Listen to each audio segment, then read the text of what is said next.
السلام علیکم پیارے بچوں، اسلامیات کی کتاب کا صفحہ نمبر 14 کھولیں۔ پیارے بچوں، آج کا سوال پڑھنے سے پہلے ہم پچھلے صفحے کی دہرائی کر لیتے ہیں۔ سوال: شیطان کون ہے اور وہ کیا چاہتا ہے؟ جواب: شیطان ہمارا دشمن ہے اور وہ چاہتا ہے کہ ہم برے کام کریں۔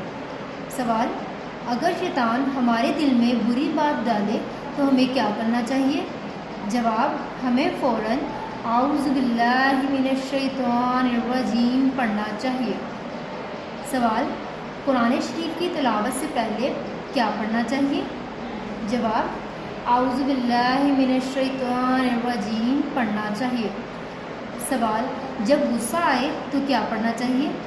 جواب: اعوذ باللہ من الشیطان الرجیم پڑھنا چاہیے۔ سوال: جب برا خواب نظر آئے تو کیا پڑھنا چاہیے؟ جواب: اعوذ باللہ من الشیطان الرجیم پڑھنا چاہیے۔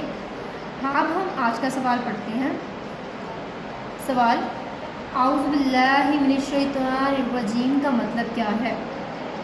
جواب: میں شیطان مردود کے وسوسوں سے اللہ کی پناہ میں آتا ہوں۔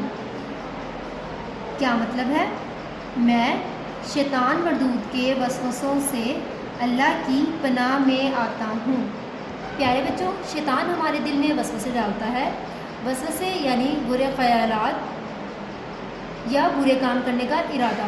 شیطان اسی لیے ہمارے دل میں وسوسے ڈالتا ہے تاکہ ہم اچھے کام نہ کریں اور برے کام کریں، لیکن ہمیں شیطان کے وسوسوں سے بچنے کے لیے تعوذ پڑھنا چاہیے۔ سوال پڑھتے ہیں۔ اعوذ باللہ من الشیطان الرجیم کا مطلب کیا ہے؟ جواب: میں شیطان مردود کے وسوسوں سے اللہ کی پناہ میں آتا ہوں۔ کیا مطلب ہے؟ میں شیطان مردود کے وسوسوں سے اللہ کی پناہ میں آتا ہوں۔ پیارے بچوں، شیطان انسان کا کھلا دشمن ہے اور وہ چاہتا ہے کہ ہم برے کام کریں اور دوزخ میں جائیں۔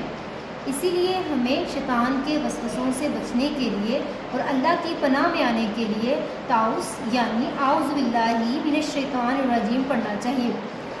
سوال پڑھتے ہیں۔ اعوذ باللہ من الشیطان الرجیم کا مطلب کیا ہے؟